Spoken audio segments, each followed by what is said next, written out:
Hello everyone, my name is Ayomide and Dee. I am a finance professional. I work as an advisor with a top bank here in Canada, and I've lived in Edmonton, Alberta for just over 8 years. Hello everyone, my name is Wale. I work as an industrial network and security engineer for the energy industry, and I've lived in Edmonton since 2015, which is about 8 years. Hi everyone, my name is Basi, D for short. I am an environmental engineering student and I've been in Edmonton for just close to 2 years now. Hi everyone, my name is Tomi. I'm a manager in one of the professional services firms. I've been in Edmonton for just a little bit over 5 years now. Hi everyone, my name is Ella Harry Adilako. I have been in Edmonton for just over a decade and I work as a diversity and inclusion consultant and also a blogger. Hi everyone, my name is Seyi. I've been in Edmonton 10 years and I am a train conductor trainee.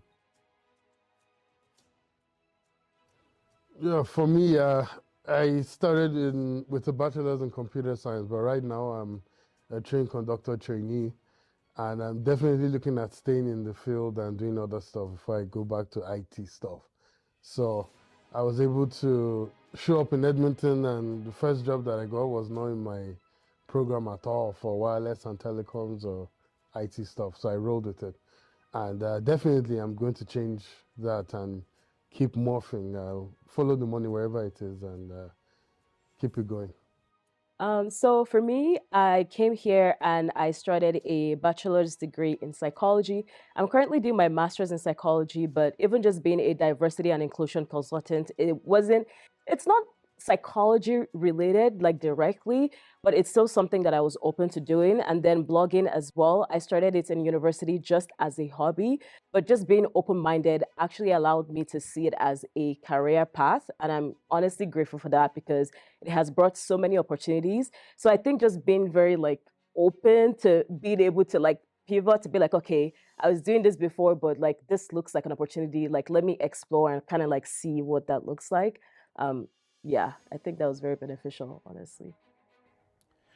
I guess for me, with the bachelor's degree in mechanical engineering and then switching over doing an MBA to pivot into business, it was basically just due to the experiences that I had had. Again, being closed-minded or straight-jacketed towards, oh, I need to work in the field in which I studied can actually limit a lot of opportunities that you might be open to. So again, definitely being open, take opportunities, take chances while you're young, take risks and succeed. That's probably the mantra that you can continue to run with. I guess I'm kind of like the blackbird. I would say, I'm still doing my bachelor's, but I did come in with the mind to do mechanical, and now I'm doing environmental, so that was kind of a switch.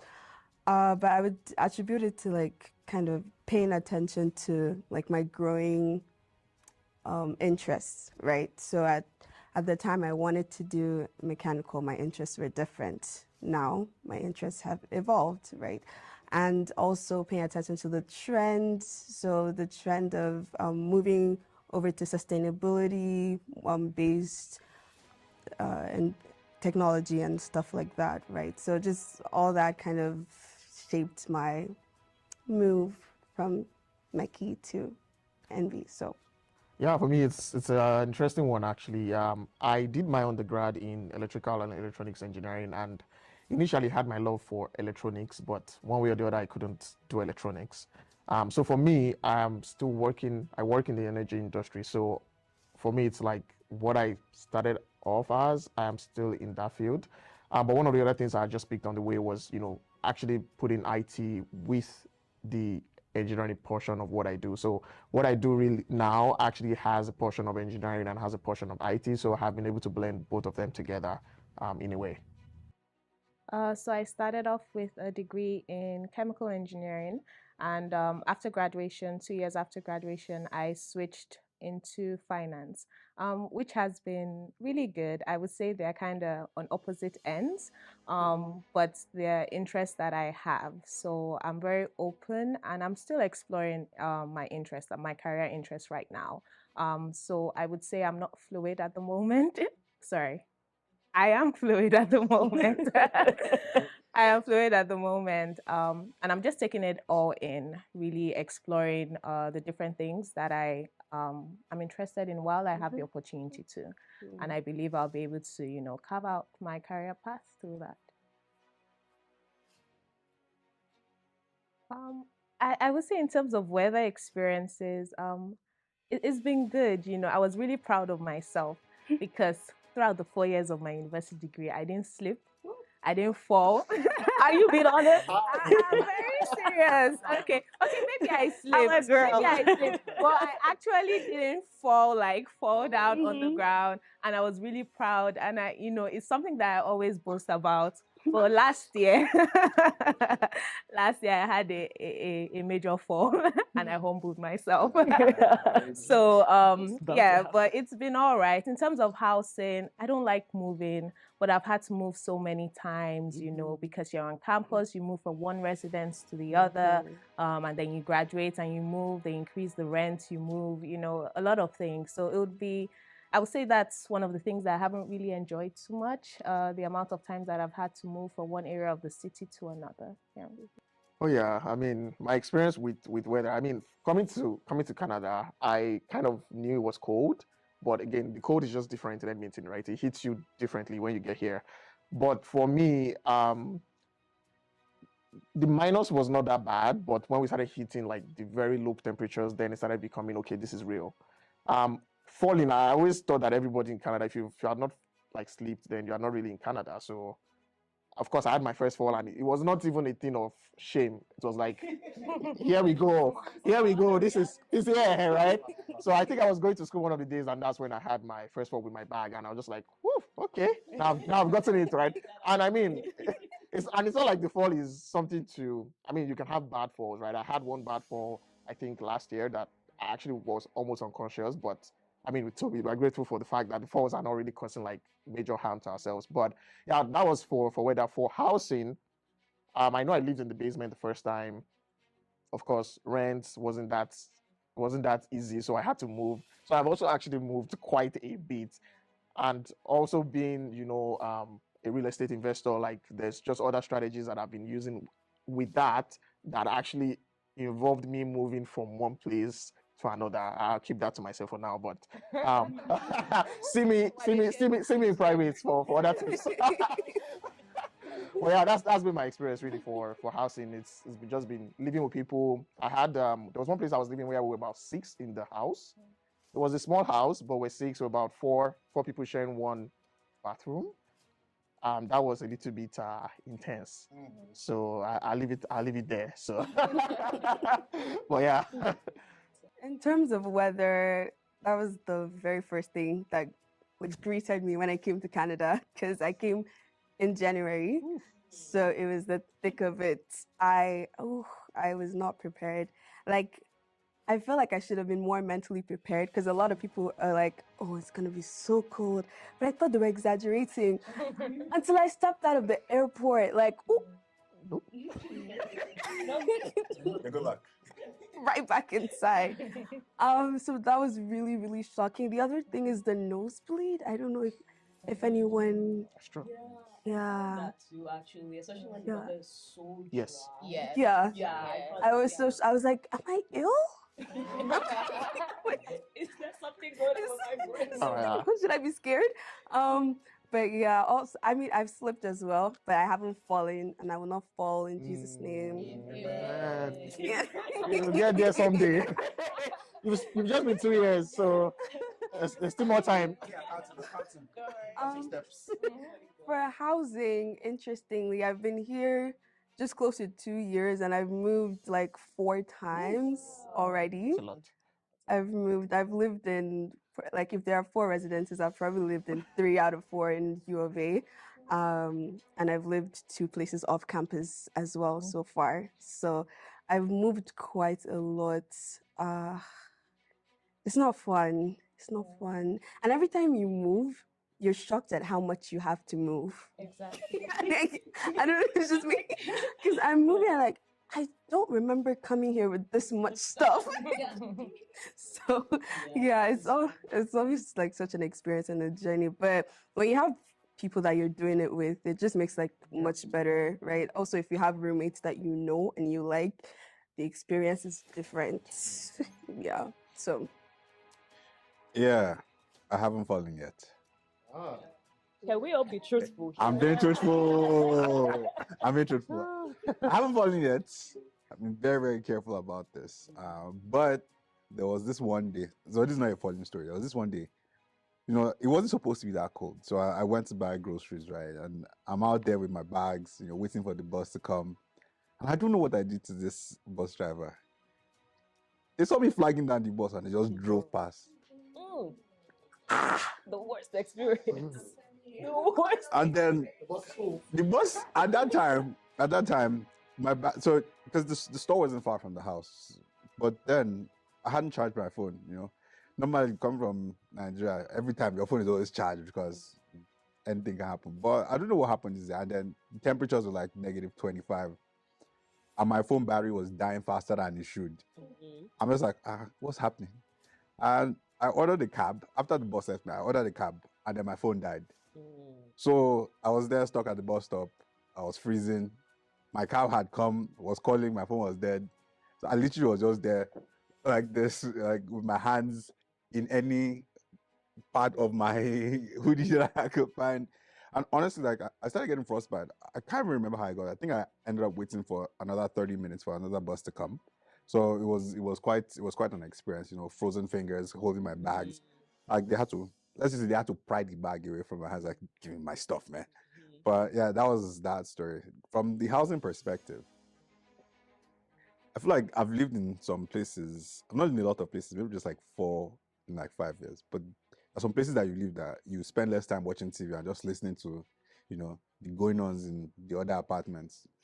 Like season film, like every night consistently. It's like it's a new topic.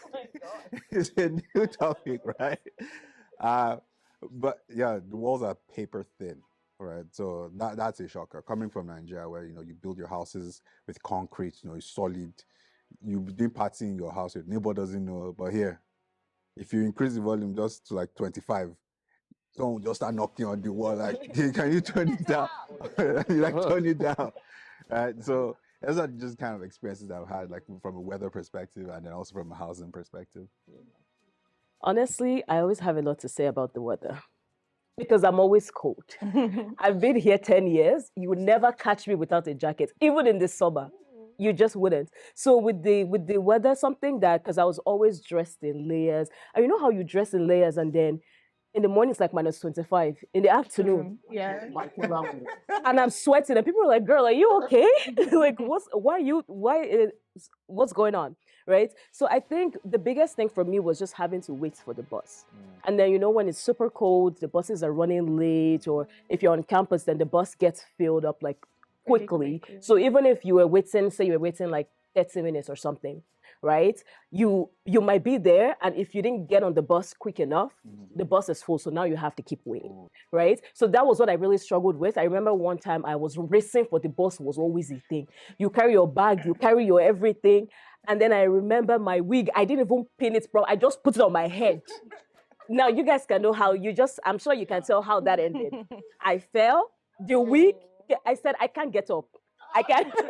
I said, I will not get up because, and then, you know, it's all over. And then, you know, when you're there, you're just like, you have to look around to make sure nobody saw you. But I feel like people saw me, but just kind of pretended like, you know, let's just pretend like we didn't actually see what happened. So that really just like stands out. And then in terms of housing, I think like a lot of us have very similar experiences where you move so much because you're in residence, and then maybe like the rent increases. You're like, okay, I have to maybe find like an off-campus housing that would still be cheap enough because I'm a student, right? So I was having a conversation with my sister the other day. I'm like, I've moved at least 8 times in the last 10 years. So just like moving around, and I'm like, this is it. I don't have it in me to keep moving because it's tiring. And then you realize how much stuff you actually have. So yeah, it's been interesting for sure. It's been very interesting. Yeah, well, I guess I've had it easy then, yeah, because I've moved quite a bit from when I was in Hamilton and in Ottawa, but my moving days came to an end in Edmonton. Sure, everything good has been happening in Edmonton, so it's been good. Oh, So say that, say that. yeah, there was a time. There was a time I used to wear suits and wear Timberlands. Actually, no, probably a knockoff, but wear some kind of boots and walk 45 minutes to church to go volunteer and all that. So in the winter, you come outside and you be walking towards the bus stop and hoping that the bus doesn't go past you. And then even if it comes late, then you want to be at the next bus stop and not be caught in between. And if you miss both bus stops or the bus doesn't show up, snowstorm, then 45-minute walk. And then when I get to where I'm volunteering, I have to take off my winter jacket and then try and hide the sweat patches that are formed. And of course, I'm staying where everybody can see me. So that used to be an event. And then you catch the bus back after everything is done. But in Edmonton, somebody gifted me a car in 2013, 1 month after I showed up, I think, or I don't know, I still walked a bit. Maybe the car broke down quite a bit. But yeah, when I was not walking. It was a gift, a real gift. When I was not working for the 5 minutes, yeah, I eventually got a car and I built myself out. Then I've been trying to not fall for 15 years plus, and I've been sleeping a lot, but I've not fallen yet, thankfully. Thankfully, yeah. But yeah, I'm always hyperactive about putting salt on the driveway, shoveling snow within 24 hours. I have a leaf blower that's like a toy for adults. As soon as the snow is there, before anybody steps on it, just quickly blow it off before it compacts and all that. So I've been doing that over the years, and I don't like the winter years when there's freezing rain. Freezing rain is the worst because it's not snow, and then you have to spray salt on everything and then actually walk on the ice and try and break your way through the concrete and then break it for everybody else to walk safely. Wow. So yeah, yeah, the scapegoat. And then I had my daughter, yeah, so it wasn't fun. It wasn't fun. But yeah, it's been like that. Well, yeah, I tried cross-country skiing and other stuff in Hamilton and didn't fall. Almost fell. I've played soccer in minus 35-degree weather snow before as well, and So many questions. it's been good. Questions. No problem. Because what is the reason? Oh, it was a good night. Why? It was a good night, yeah. Yeah, and then for the housing stuff, yeah, I got lucky in 2016 and I stopped renting by God's grace. So, yeah, yeah, so I've been doing more of shoveling driveways and all that other stuff, yeah, and cutting grass and all of that stuff. But yeah, the renting stuff moved. But I did help people move. I almost opened a moving company with some friends actually. Yeah, so I help people move so much that yeah, Might as well. I was actually considering it. Yeah, I was a U-Haul driver. I got my license at in 2011. I already had my full license, so I used to help everybody. I could drive almost anything in size, so that was good. Yeah, people helped me, and then also there was a time on Jasper Ave on 110, 114, I think, some apartment I was living in. It was minus 45, and they forgot to turn on the heat ahead of time for the whole building. So I spent 2 or 3 days wearing like double or triple layers, learning how to play the keyboard a certain way for like African songs and all the Nigerian songs in the cold with one of my good buddies, Samuel Longa. So that was an experience because we'll be cold, we'll drink tea, and then he'll go home. And then I had an air bed, so I couldn't afford the bed mattress that time. So it's on the floor where all the cold air is. That's where I would sleep. So that was fun until the bed eventually had a hole and bust. So I did not see that coming.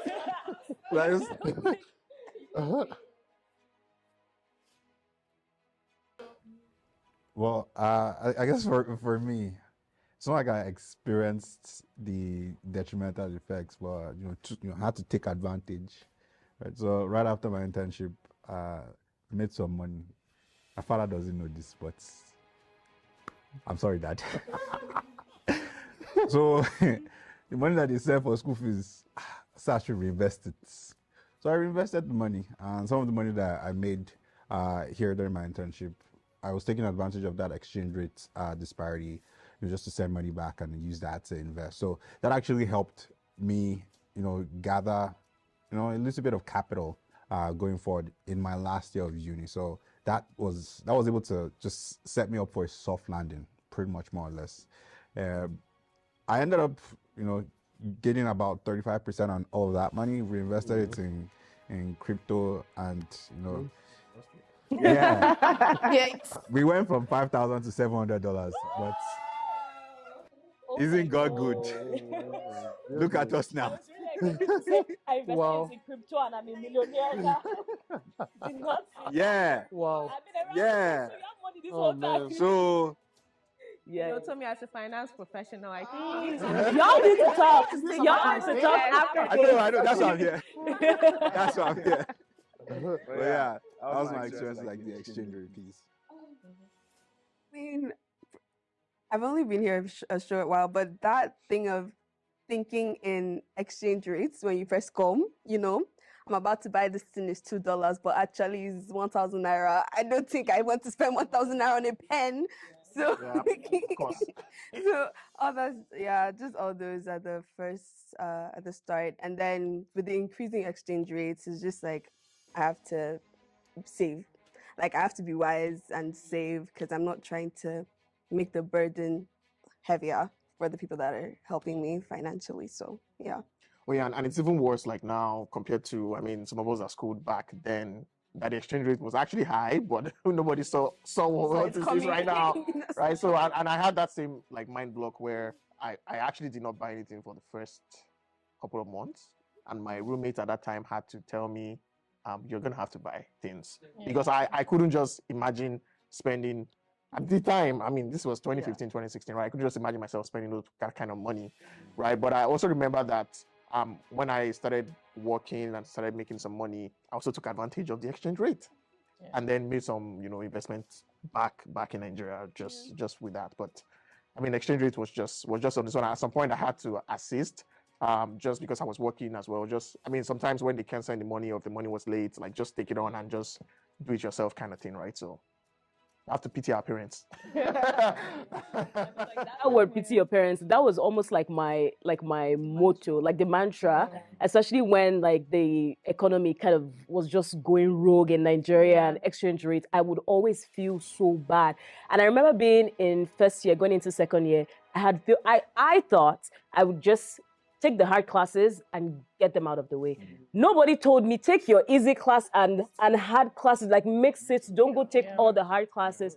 So I actually failed out of psychology. So then I felt so bad because I'm like, oh my God, like my parents are paying all this money, like the exchange rate, like I have to pity my parents.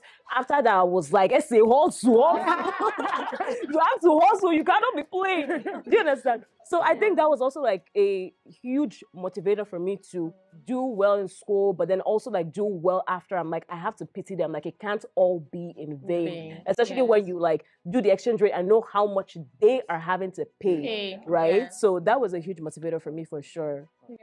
Yeah. I think definitely for me it was similar to Wale, like trying to take advantage of the exchange rate. So, things were okay. I think it was in my second or third year, that's when the exchange rate I think it was second, that was when it changed. But I got a summer job and I was like, okay, I saved a chunk of money and I was like, okay, let me invest it. So I took the money, I took it to Nigeria.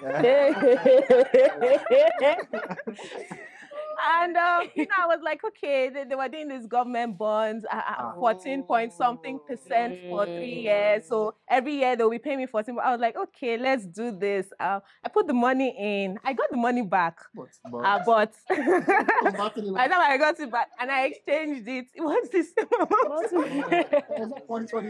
There's no point. I was just like, that was when I learned that I can't be switching. I'm here in Canada. I need to use my mindset here, right? So that was just my story on exchange rates. Interestingly, actually, I may or may not have used my tuition to put a down payment with a certain video rental company that is popular here in Edmonton in 2016, when two of my buddies and myself were supposed to cover some non-profit event that was like a conference. That was a 3 or 4 day conference, and my credit card couldn't accommodate the amount of money. I think I needed to put down $20,000, or no, $10,000 for $20,000 worth of equipment to film and take pictures for the event. So a friend of mine used this tuition to buy a Sony camera. And then I used all my credit limits plus, like, I think 5,000 out of my school fees. Wow. To cover the 40% hold that the company puts on the card, so that we could get all the equipment. And yeah, I was lucky that weekend. At least I didn't break anything, and I returned everything back. I think when we say pity your parents, I don't think you were.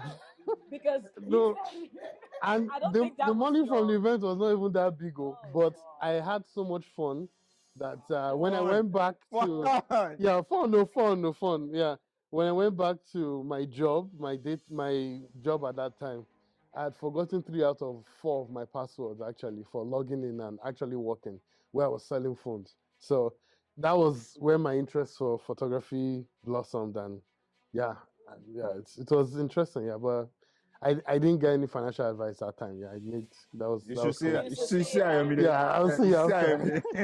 That's your client, sir. We're on this chair. Okay. For me, it was, I would say one of the major things was church, because my church was made up of a lot of Nigerians. So, we'll have that banter in our own language. We'll gist, we'll chat, we'll talk about home. In terms of maintaining time difference, honestly, I would say the time that just worked best in terms of calling people was just the weekend, like a Saturday when you call them in the morning, and then it would be like evening their time. But trying to chat with people during the week, especially with classes and all of that, just didn't really work out for me. In terms of keeping my culture, so where there's Nigerian food, you see me. So I'm an introvert, but if you want to bring me out, there's food. Just let me know that there's Nigerian food, and I'll be there. Yeah, I think church was a major one for me in terms of just the Nigerian culture and all of that. So it wasn't like I was just there essentially. So it was still there because I was still seeing Nigerians and having to relate with a lot of Nigerians. So the culture was still there from, since the fact I was attending the Nigerian church. For the time difference, I actually became a time difference guru, and I'll say the reason why. So first of all, for time difference, of course, I feel like at some point I had to sit my parents down to explain the time difference and not just call you at 3 a.m. trying to check up on you. It's like, okay, guys, it's 7 hours now. This is 8 hours, time difference. And also because I had a girlfriend back in Nigeria who is my wife now. And because of that, of course, we had to make it work somehow. So time difference, I always knew what the time was in Nigeria. She knew what was here. So of course we have to stay in communication, right? So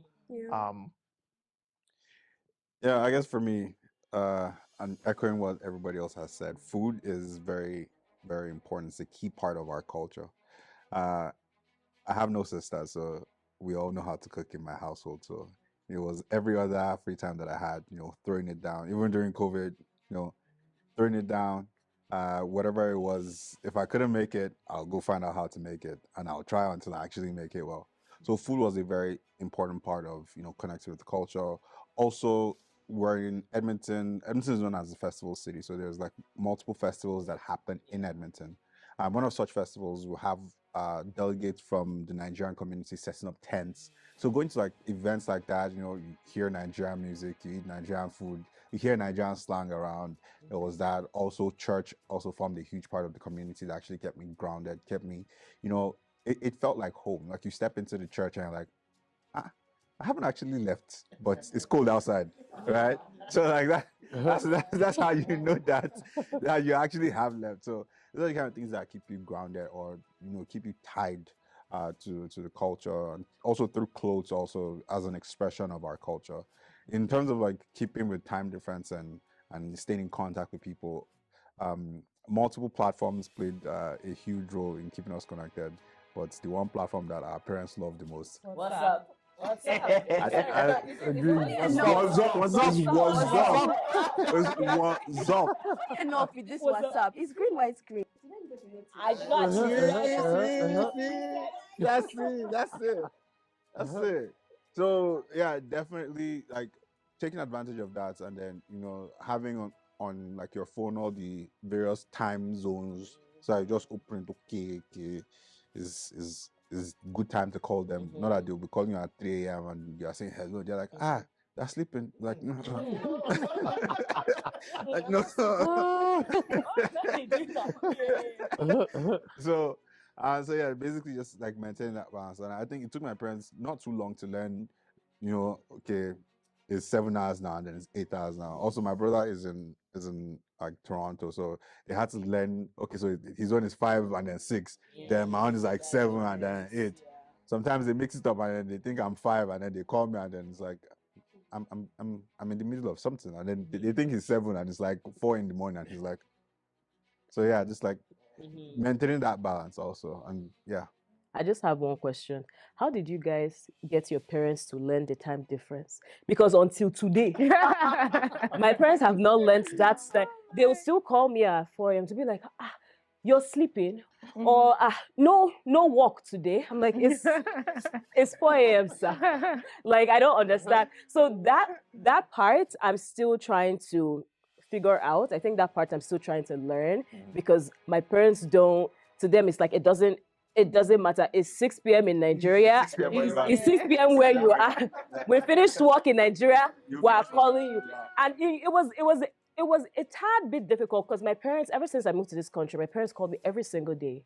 Every single day. Even until now, they try to call me every single day, except the difference is I'm just like, guys, like, this cannot be a thing. This cannot continue to be a thing. Like, especially because, like, if you're busy, you have stuff done. I'm like, okay, I keep missing your calls. I don't want you to think I don't want to talk to you. It's more so like, I'm busy. Things are going on. So that time difference was a bit of a struggle because even if I would check the time, my parents were not really doing that.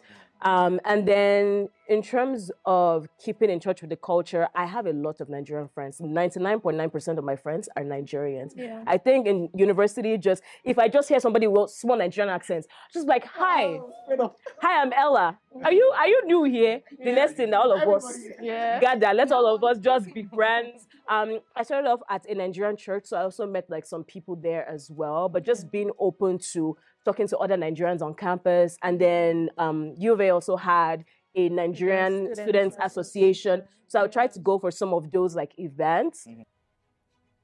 Yeah, for me, I would actually give this experience. So when I came to Canada, I think there was someone in the church community that was actually organizing the birthday for. It was supposed to be a surprise birthday. So when we got to the venue, like everybody eyed under the table. I was just coming from Nigeria. I'm like, please, why are we hiding under the table for this? Anyways, we did. And then we all ate, and then everybody was ordering like different things. And thank God I knew beforehand. Someone mentioned that, yeah, this is how the culture is. We pay for the food. I'm like, oh, okay. And I'm seeing $25, $30 on, and I'm converting it again to my naira. And I'm like, of course I can't eat this. I will purge. Right. So I said, please give me water. And everybody was just looking at me. I'm like, I'm fine. I'm okay. So I didn't used to go out for birthdays just because I didn't want to have to be spending money every time because for some reason I just didn't really understand why birthdays in Nigeria. I mean, you call people to the birthday and then you really want to give them food and all of that. So but I've gone for a number of birthdays, not a lot. And was a culture shock then. It's no longer a shock for me. I kind of understand it. And when I do my birthdays, I don't really do birthdays, but when I did my 30th, I actually cooked and told people to come. I wanted to have that, Nigerian kind of culture in the sense of it. For daylight savings, I remember maybe the first time we're going to Spring Forward, can't remember now. I actually waited till I wanted to see how it worked. So I actually waited. I was like, what is going on here? So I waited. I was watching my phone. I was like, so you're telling me when it gets to 2 a.m., the time will just go back? So let's see it. And they actually did. It was quite interesting to see how the time went and then just went back. I'm like, okay. And then I slept after. So yeah, I mean, that was an interesting daylight experience, I would say, that I had.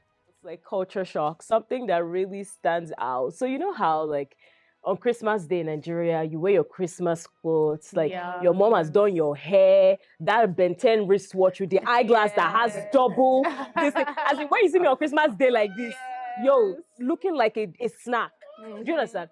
So I moved here. I was like, okay, I have to buy my Christmas clothes. Come December, I have to be looking sharp. Yeah. That's how they now announced to my church that there's no service. I said, there's no way I can, because how will I wear the outfits that I bought? Because you know, in Nigeria, there's like service on Christmas Day, and then after that, everybody go and eat rice. My church people now said, because I started attending another church that wasn't a Nigerian church. So it was like, oh, there's no service tomorrow, just spend time with your families. And I'm just like, I love my outfits. Yes. Everybody has to see my Christmas clothes. So that was a bit of a culture shock moment. It was like, okay, this is kind of weird, but of course, like I'm going used to it, right? But still very shocking to this day. Yeah. I think culture shock I would speak on in my short time would be like the work culture, right? So as opposed to Nigeria where it's like, you have to work, and work 24/7, 7 days. But you come here and it's like, I don't feel like I can come in tomorrow, you know, like I need to take time for myself, or I don't feel well. And they're like, you know, it's okay. You can work from home, or, you know, just let us know when you feel better, right? So like, that was great. Because I was like, oh, I have to, like, because when I got my internship, right, I was like, you know, I have to be there every day. I don't want to miss any single day, right? Like, I've been told that you go to work.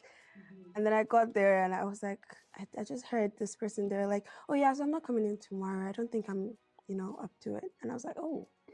There's a thing like that? Oh. And then I spoke to my boss and he said the same. I was like, oh. So. Thanks for letting me know. Yeah. But of course, I would still, you know, go to collect my money, you know, so I can put it in the time log. I actually have a similar story. Sorry. So for me, it's having worked in Nigeria. It's one of these things that you see that if your guy is still in the office after closing, where are you going? No, but why are you leaving the office when your direct manager is still around? But here it's just like, you're done for, just take off, right? Or it's the one that like you're just doing your job normally and your guy is telling you or your boss is telling you, thank you very much for. I'm like, for what?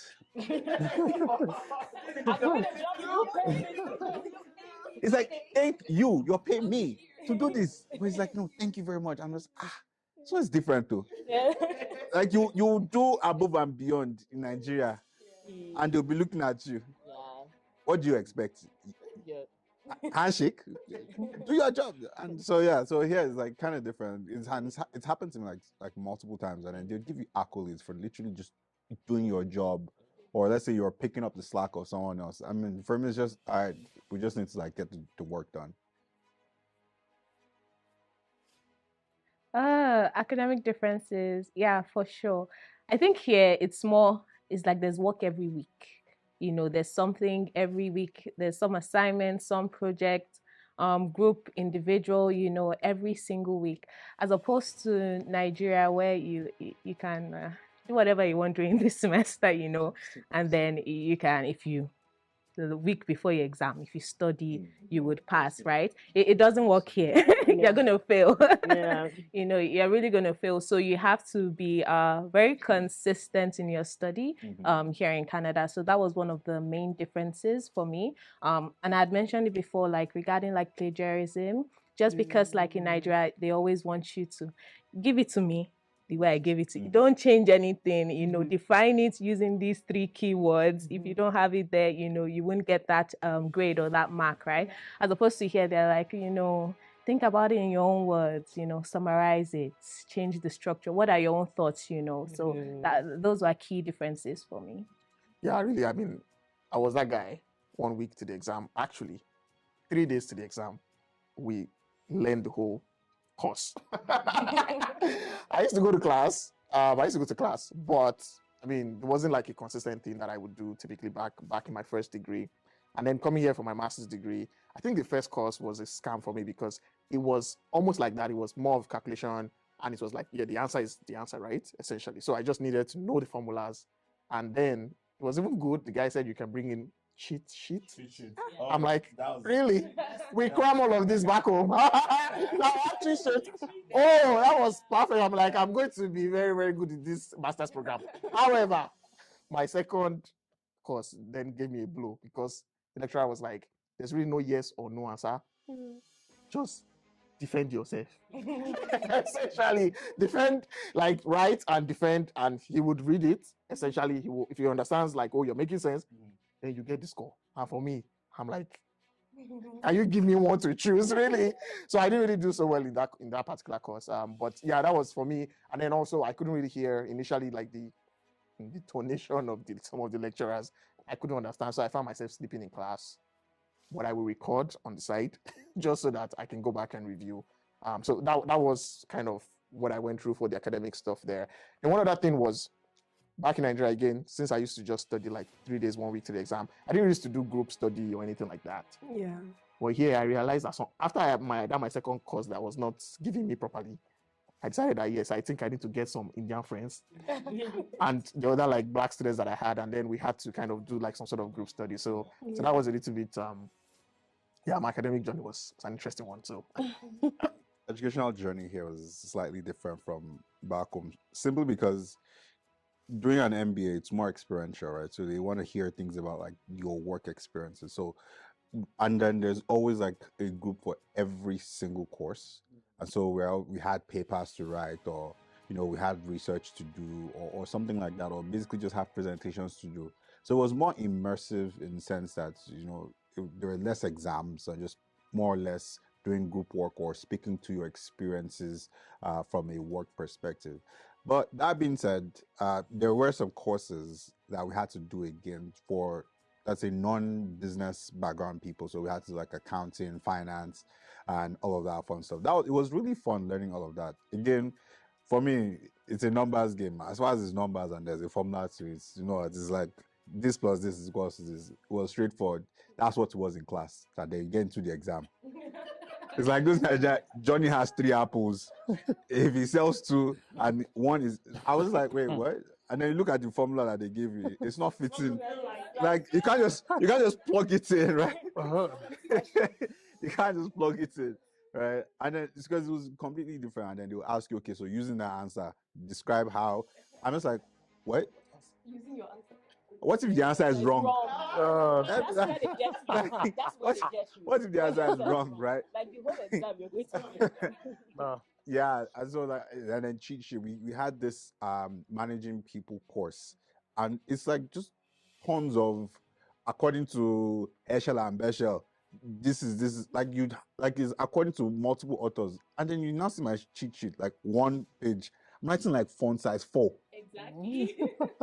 And then putting all no matter how much you write, it's not even this one. It was even only 1 page they allowed. So no, it's not from that, but just 1 page. And then like, but it was a very, very good experience. It was more immersive, you know, less, you know, burning the midnight candle and more of like burning the candle from both ends. Burning the candle consistently. Yeah, consistently. Yeah. Yeah.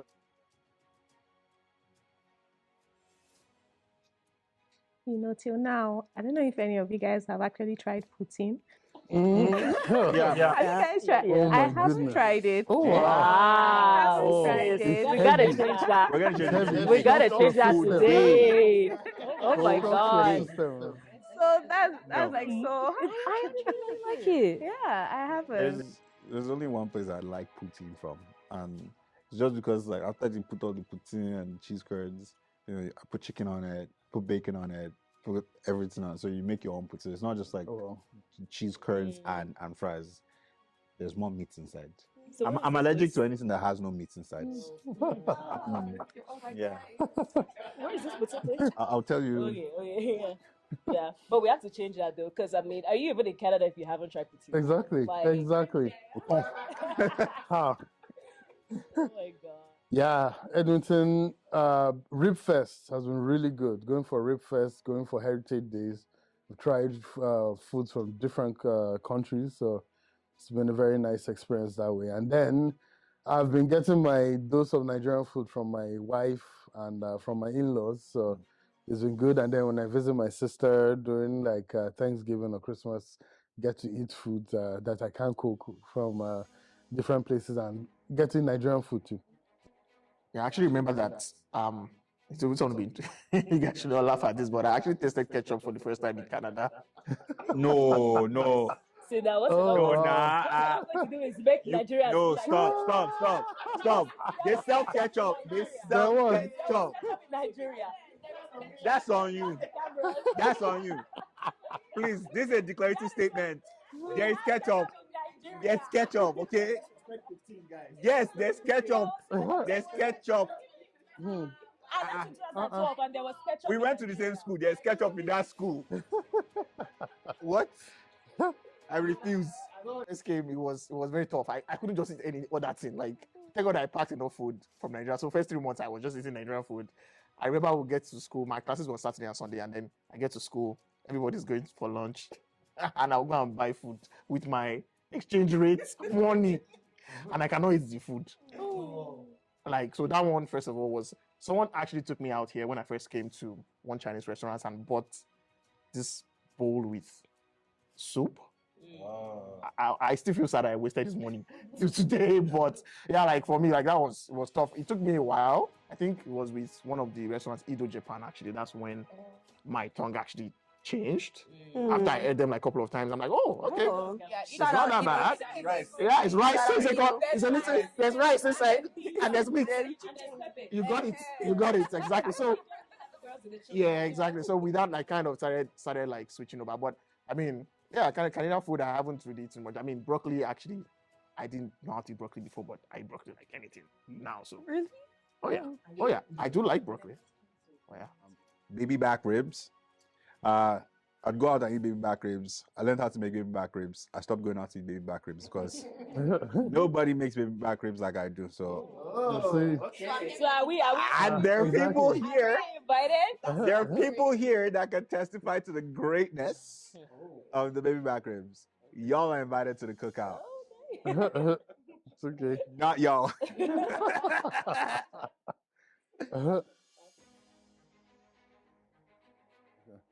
Well, I've told myself if I knew what I know now is to not give up on all the sports stuff and not to indulge in all the free buffet food too quickly. Yeah, coming from secondary school I came from, having buffet breakfast every day definitely contributed to the expansion that took place in the years that followed. Yeah, and then also I'll tell myself if you're struggling with any courses and all that, try and get help. yeah. Actually use tutors, find the money to pay tutors, and get as much help as you can. You don't want to be kicked out of the program because life takes a different turn, and the delays, they add up. They really add up over the years. They add up. It's a lot. And yeah, try and play soccer, try and afford the gym membership, use your free school gym stuff while you can, any insurance you get. Adulthood will hit you like very quickly, and it's money. Money helps the adulthood process go a little bit smoothly. So try and save, try and prepare, and try not to attend too many birthdays. Yeah, I know that. Yeah, and then to somebody coming in newly, make sure you and your parents are prepared for what's here. Get a nice winter jacket. If you're coming to Edmonton, you enjoy the taxes, you enjoy the cheaper gas, but get a very nice winter jacket and good winter boots. And then just be prepared for the shock, the cultural shock academically, because it's coming and it's very different. And unless you were schooled outside Nigeria before transiting to Canada, you are likely to meet some discrepancies that you need to overcome, especially when you're paying international school fees, or you have to do 5 courses instead of 4 because it's still the same amount back in the day for tuition, and you're getting 1 extra course for free. So be ready to study, be ready to do lots of group work, lots of assignments, be ready to work with people, be ready to befriend people, be ready to socialize, and do what you can to follow the process smoothly like everybody else. So you get your permanent residency and citizenship and actually start living life. Start to enjoy everything Canada has to offer, because the student stage is just one of the stages you go through, and it's one of the fun stages if all your school fees are paid and the money keeps coming from back home. But trust me, enjoy it while you still can. Adulthood is still on the way, and there's other stuff coming. Okay, I think something, if there's one thing that I would tell my younger self when I first moved to this country as a student, is just um, giving myself the permission to take up space.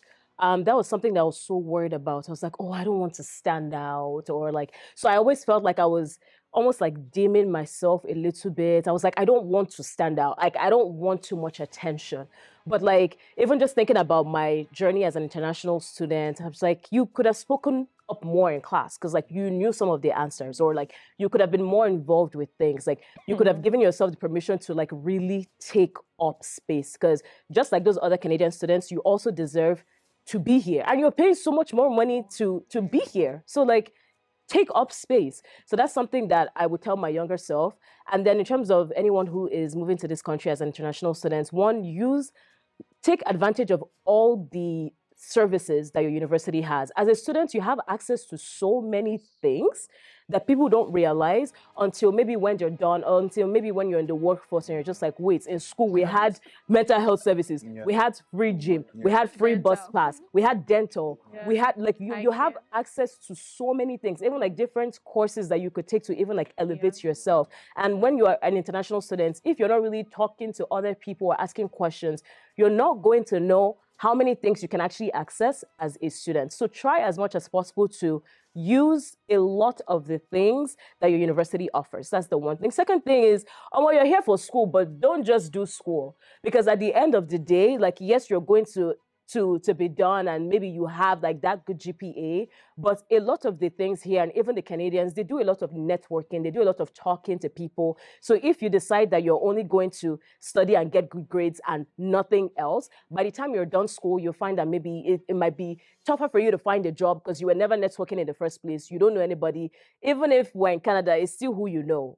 So here, try as much as possible to also build those relationships with people, so that, yes, you have the good grades, but also you know people who can talk to people who can talk to people who can get you to where you want to be. Yep. So, yeah. Yeah. My story is slightly different just because it came as a little bit more older, or a little bit older compared to most people coming in for their first degree. But what I would say is, even to people who are coming in for their first degree, make sure or take the opportunity to enrich your educational experience such that it's not just focused on school alone, as everyone here has said. Take advantage of, you know, taking on volunteer opportunities, be part of organizations, take on leadership roles, take on roles with, you know, student groups. They enrich your experience and your outlook, and then they help you. It increases your employability after the fact, because in seeing a lot of people coming into the workforce, good grades only forms one part of the picture, or one piece of the puzzle that we look at, right? So your GPA is literally just one piece that we literally just stick there. After your GPA, we start to look through, oh, who is this person, right? So it's probably something I would say is like, take advantage of all of those opportunities that exist. That's what I'll tell myself, because I really didn't take a lot of advantages of all of those opportunities until like later on, like let's say in my second year in program, and I was like, oh yeah, you know, I had to like get like leadership like experiences. I need to get like volunteer opportunities and things like that. So take advantage of those opportunities, be it in school, be it outside school in the community. Those things add up. They color your experience, and, you know, make it a richer tapestry, I should say, or a richer story that you can tell and share with people around you. Yeah. I guess coming here right off the bat, I would say wear your jackets. Don't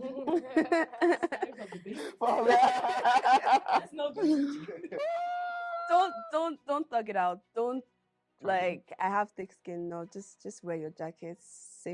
Better safe than sorry. Also, yes, always be ready to talk to people. If you have 5 classes, if you're starting the semester and you have 5 classes, your first week you should know 10 new people. You need 2 people in every class at least. That's what I would say. So talk to them. Don't be afraid to like answer a question that the teacher puts out. There's usually that stigma where like the teacher is talking to the class and everyone is just like, I don't want to be the one. Yeah. I don't want to stand out. Be the one. Let them know. Let the teachers know you, because then you have like there is easier ways to communicate with the teacher, right? Like you even have some teachers calling you after the class, like, or that question you asked, right? I just want to make sure you understand, and they start sending you emails, and then it becomes easier to relate, right? And then research opportunity, lecturers and research, you get into that, you get everything goes on. Also with volunteering, don't be afraid to do something once, like even once. Like once can literally be all you need for an interview or anything. Go ahead and do it. You may not be able to sustain it, but do it. And also food bank.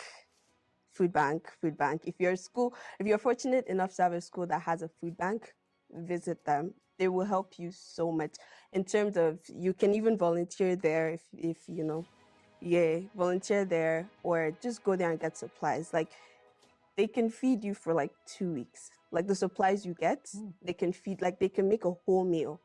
So just don't stress yourself out. Go to the food bank. What else would I say? Just grind.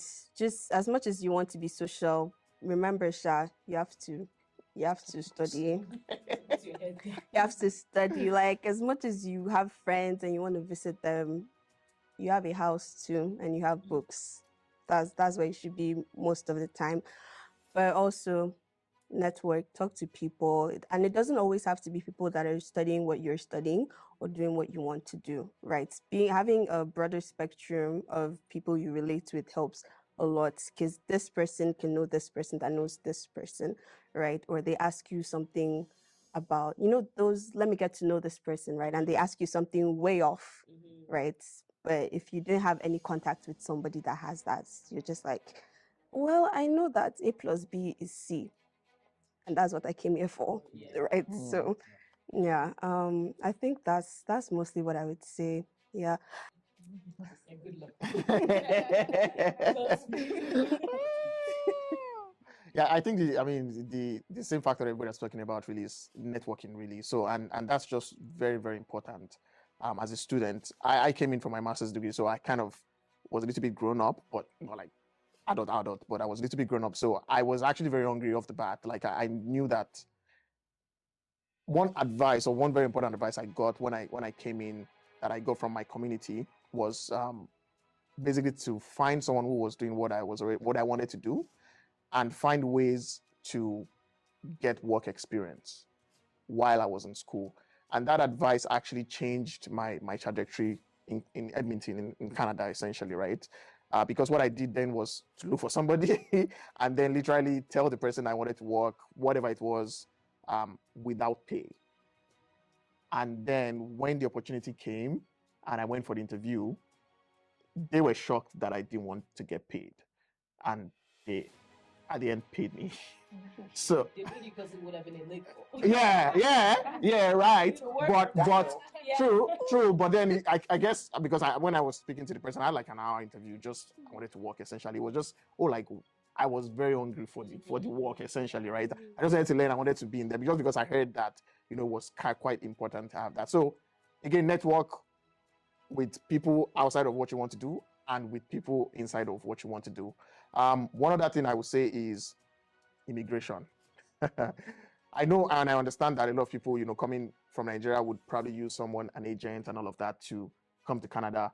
And that later on down the road, I've seen it multiple times. It affects some students who did not understand the process, right? So understand what it means to have a study permit, understand what it means to have a temporary resident visa, understand what it means to have a postgraduate work permit, what you can do with that, what you cannot do with that, things like that. Even though someone helps you to do it, just because Canada is such a country that you're going to have to do things.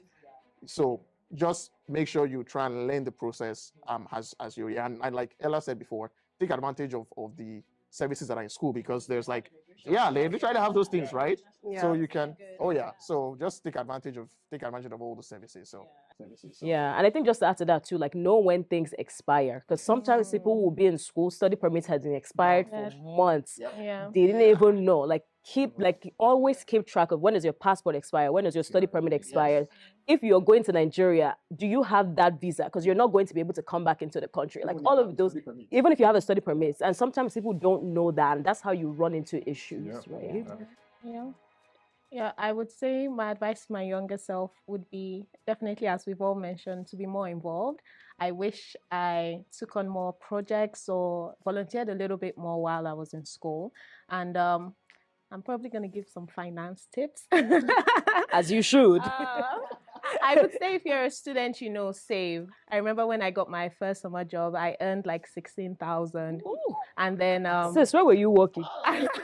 Could not be the retail job we were all doing. It wasn't my first summer job. It was like the second job I got here, right? But it was a summer position. So I worked for 4 months and I got 16,000 and I blew it. I blew it.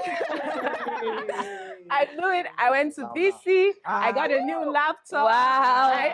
Dora the Explorer. Oh my goodness. You know, I went to restaurants. I saved a little, a little, but especially as an international student, I would say, save as much as you can because the exchange rates, is like free fall right now. You don't know where that little like $1,000 will come in handy.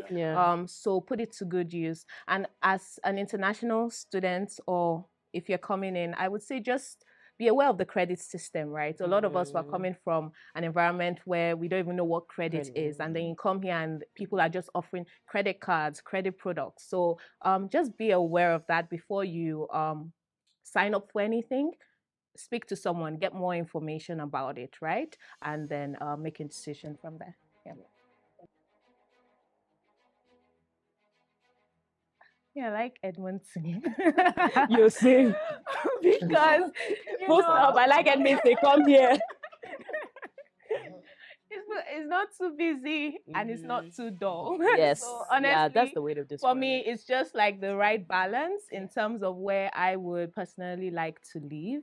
I think it's affordable. It's an affordable city to live in. So and they have really good schools and colleges here. Really good opportunities. I feel like the government, they come up with so many initiatives. So please, if you're coming, come over to Edmonton. We'll be glad. Yeah, we're glad to welcome you. Oh yeah, I mean, I came to Edmonton primarily because of University of Alberta, right? So, and one of the top schools in Canada in the sense. Edmonton has been good to me, I would say. Really, like just from every angle, like AY said, it's affordable. It's not too crazy busy like our friends on the other side of town. Yeah, but and then particularly for me also because I'm also into real estate. It's a very, very good place for real estate investments just because it's not, people haven't come to our market to spoil it like other markets. So of course it's growing and it's just, it has a lot of opportunities essentially that people can plug into. So with all that being said, please come over. Thanks. I know. Yeah, same. I really like Edmonton. I've heard so much like, oh, Edmonton is not interesting. And I'm like, it's interesting enough for me. I like it. I like the space for education as well. Like I like the setting because I feel like it's calm enough for you to do your education, but there's also enough social culture that you can gain proper experience. So that's pretty cool. That's pretty nice. Well, if you're coming, you should come, Sha. Bring stockfish.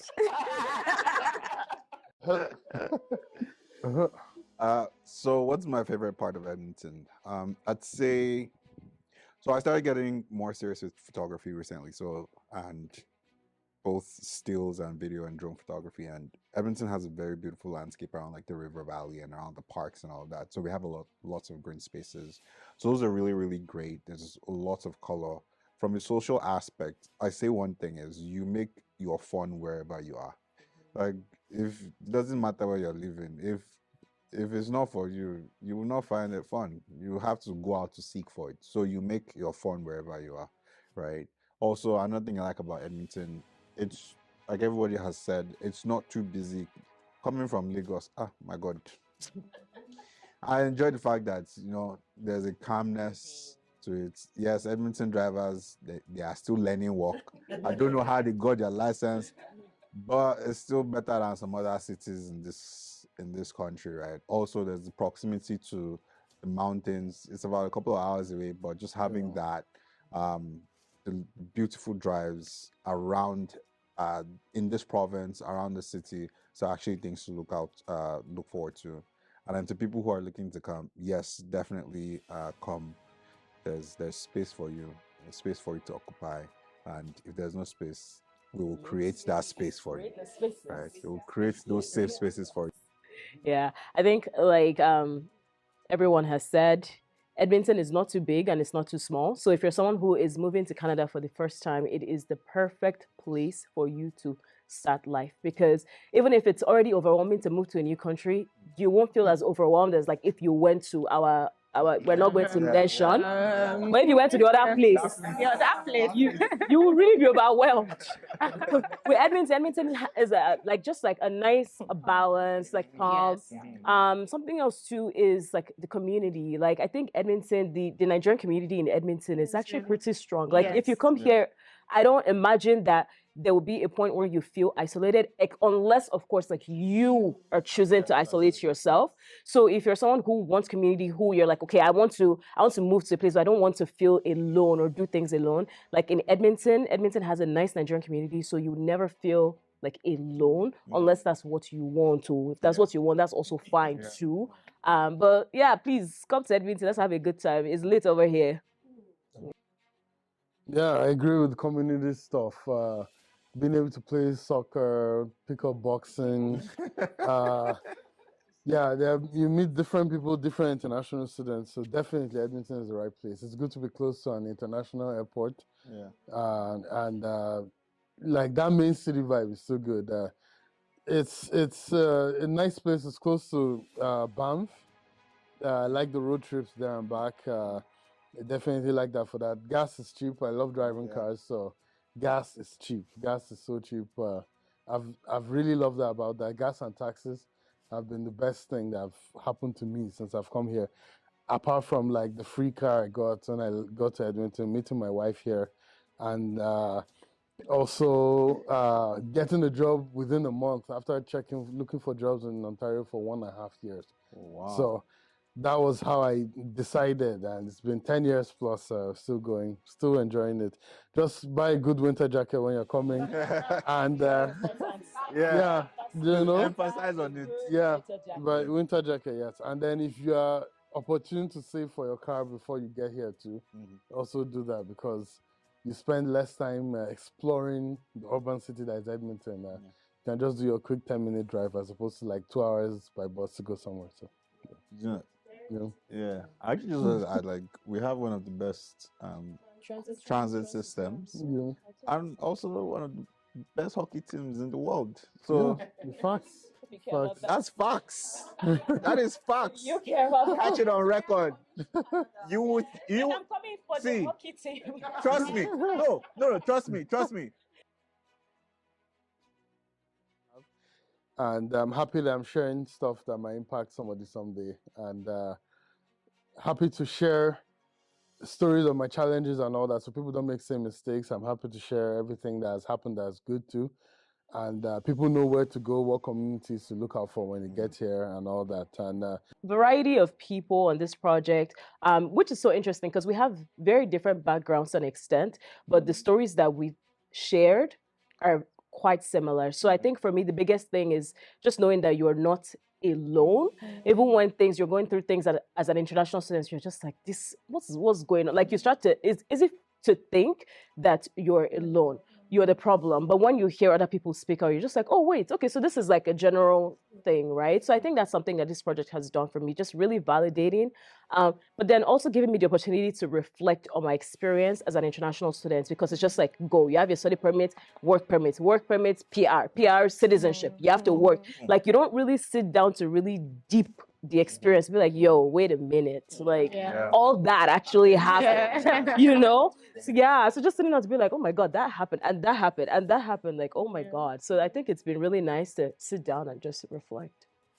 Yeah, I'll definitely echo Ella's thoughts. It's given us or given me that opportunity to actually reflect, look back on where I've come from, uh, count back the years and be like, so where was I? Landing fresh. My very good friend Wale picked me up from the airport, gave me my first room to stay in, my very first landlord. It's still my landlord, in a sense.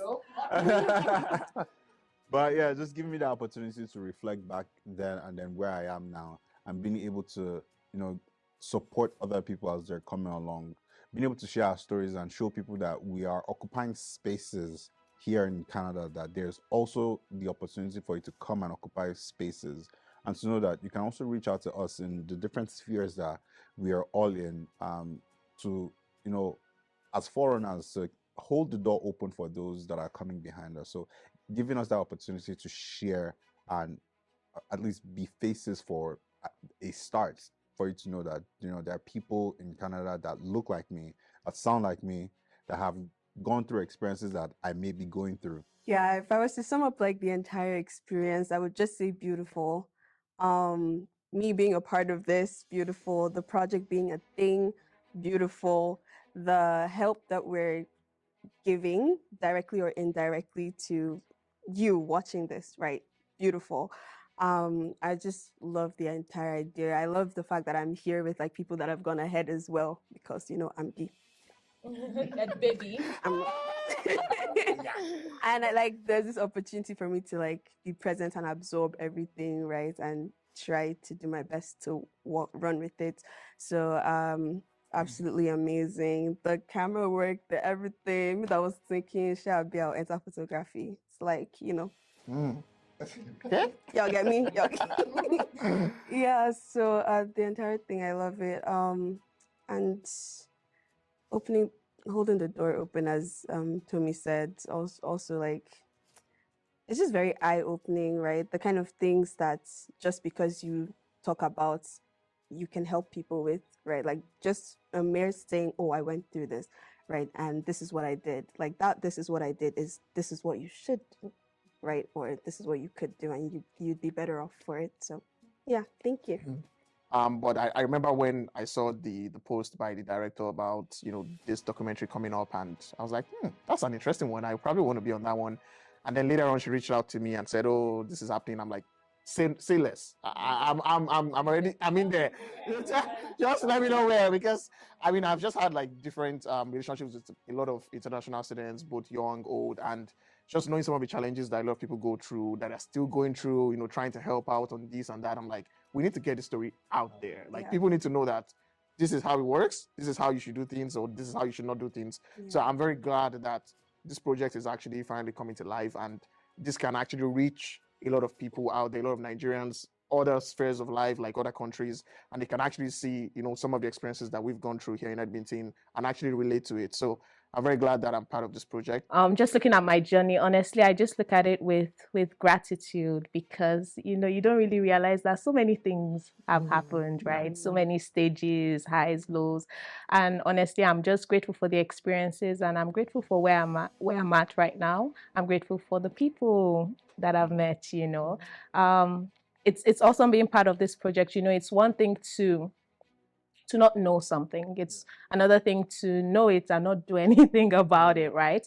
But I really hope this project it tells you, the viewers who are listening, that here's the information, and it moves you to take action, right? So yeah, it's been a beautiful experience. Come to the end of the production for Between Two Worlds documentary. Thank you so much, everybody, for being part of this. I celebrate you all. Thank you for sharing your stories. And we say it's a wrap.